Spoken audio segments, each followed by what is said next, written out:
Hello everyone, and welcome to another Advanced Warfare video.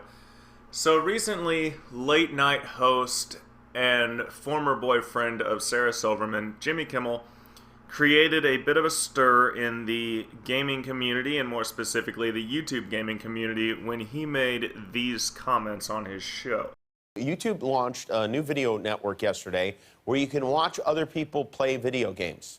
For real, the whole network. It's called the We Should All Be Very Ashamed of Ourselves for Failing as Parents channel. You know, watching another person play video games is like going to a restaurant and having someone eat your food for you. Just if you like them, play them. But I guess I'm getting old. When I was a kid, you only watched other kids play video games when you ran out of quarters, and then you'd stand there. The top video game players is a guy named PewDiePie. He reportedly makes $4 million a year doing this, which is funny because that is precisely how much you would have to pay me to sit through one of those videos of somebody. So it made a lot of gamers pretty mad, and they took offense to it, and I don't think it's really fair to expect someone as out of touch as Jimmy Kimmel to really understand why you would watch video games on the internet. But it got me thinking, what are the reasons people watch video games? And I came up with a few, and so here they are. Why do people watch video games on YouTube? The first reason I came up with is the charisma of the speaker, or the personality of the speaker. The fact is that some people are just fun to watch or listen to, and he mentioned PewDiePie in his speech, and I think that's the main thing about PewDiePie, is people just like the guy. He's an enjoyable person to watch, and I don't think anybody watches his videos because they think he's got great gameplay or because he's, has amazing games to show. He's entertaining, just kind of like The Rock. The Rock is not the most talented athlete in the WWE, but he's so entertaining because he's got so much charisma, and you just want to watch him. That's why he's a very untalented actor, but like Arnold Schwarzenegger, terrible actor, a lot of fun to watch, hugely successful in Hollywood. Same thing with a lot of video game channels. It's not about the game, it's more about the personality of the speaker that keeps people coming back for more. The second one I thought of was information. Back when games first came out, they were just a joystick. You moved your paddle up and down and you batted the ball back and forth, and there wasn't really anything to the game. But as soon as they started adding buttons and movement mechanics, like Mario's ability to jump, things like that, games became puzzlers. Whether it's, how do I beat the boss at the end of this level? How do I make it through this maze? How do I earn this certain upgrade, etc. There are a lot of things that people want to know in video games, and it started out with things like strategy guides, where you would get the game and then you would get this big, massive book that tells you everything you could possibly want to ever know about the game and cost an obscenely large amount of money. You get to level 8 and you can't figure out how to beat the boss, so you go buy the strategy guide, you flip to level 8, you read how to beat the boss, and then you beat it. And then you never open the strategy guide again, and you just wasted, what, 20 or 30 or however many dollars it cost to buy the book. Then came the internet, and the internet changed things a little bit, because once that happened, you could go into a search engine and just type in, search, how do I beat X on Y game? How do I beat X level in Y game? How do I get this certain upgrade, or whatever the case may be? And then you hit search, and after about 20 minutes of dial-up speed internet, you could finally pull up a page that tells you what you need to know, and then you do it. And the internet went through several iterations. We got faster, got more mainstream, a lot more people were posting, and you had a lot more different ideas and opinions about how to do things and whatnot. That's not really important. But then comes YouTube, and what we found is that now we have YouTube on our laptops, our tablets, our smartphones, our consoles, our smart TVs. And why would I want to read a big long description about how to do something when I could just watch someone do it? And so there you go. You just watch them do it, and then you go apply it yourself. So information is a big reason why people watch YouTube videos, because I want to know how to get past this certain part, so I'm going to watch somebody else do it, and then I'll apply that to what I do. And the third thing ties in pretty closely to that also, and that is opinions. You know, I don't know about you, but it is nearly impossible for me to rent a game anymore. And with games that have data on the disc that you download as soon as you put the game in, a lot of places don't allow you to rent them, especially on PS4. I found it almost impossible to rent anything on PS4, especially new. Usually you have to go somewhere like GameStop or Vintage Stock that sells used games. You have to hope they have a used copy of the game you want to rent, which is usually a new game, or else, you know, you should already know whether you want it or not.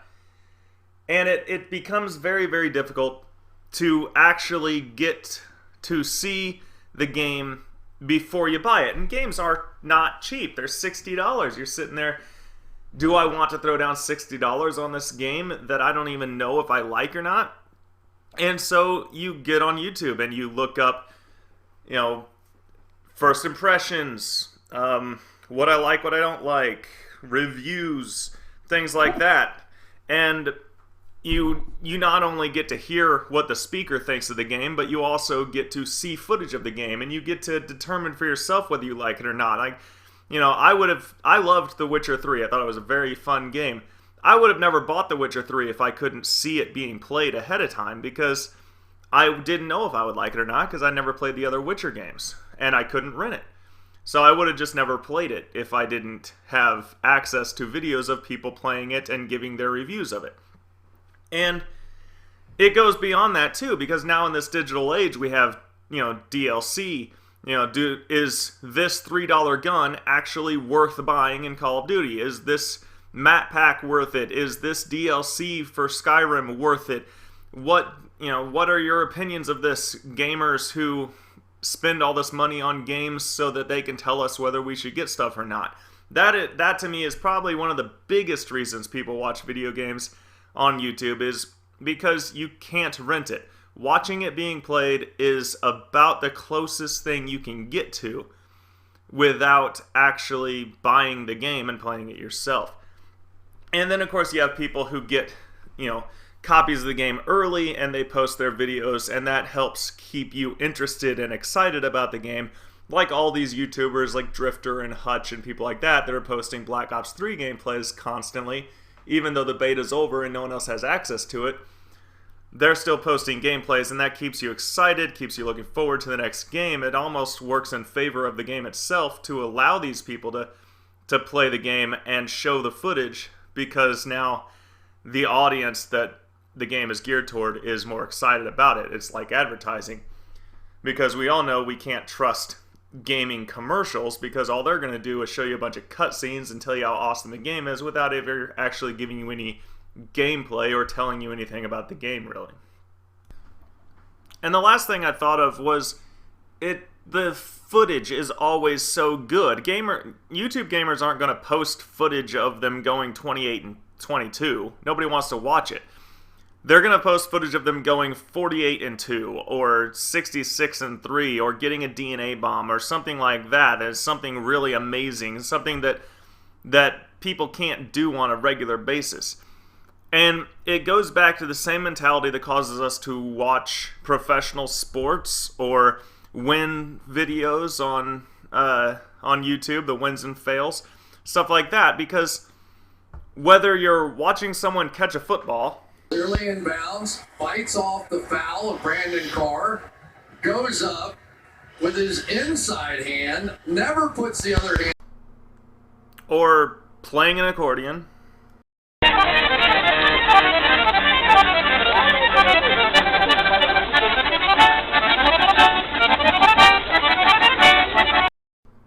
or stacking cups and then unstacking cups really, really, really fast.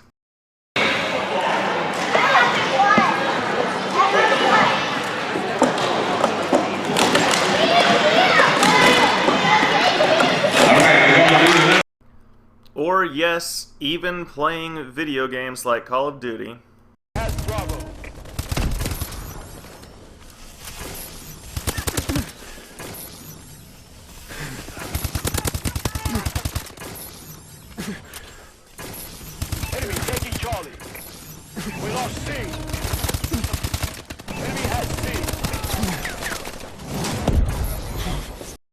the fact is that watching someone do something that they're really good at doing is almost always entertaining, regardless of what it is, no matter how important to society or unimportant to society, or skill-based or not skill-based, or intelligent or stupid. If you're really good at doing something, people will want to watch you do it. That's just how human nature is. So thanks for listening and watching. I don't usually do this in my videos, but I'm actually curious to see what kind of stuff I didn't think of that other people would think of. So, you know, you're obviously, if you're watching this video, you're somebody who watches video games on YouTube. So what is your reasoning for doing it? Why do you, what did I miss? What about watching games on YouTube is exciting to you? Leave a comment and let me know, and be sure to subscribe so you don't miss out on future content. And until my next video, goodbye! You just added a few zeros to those bonus checks, gentlemen. Good work.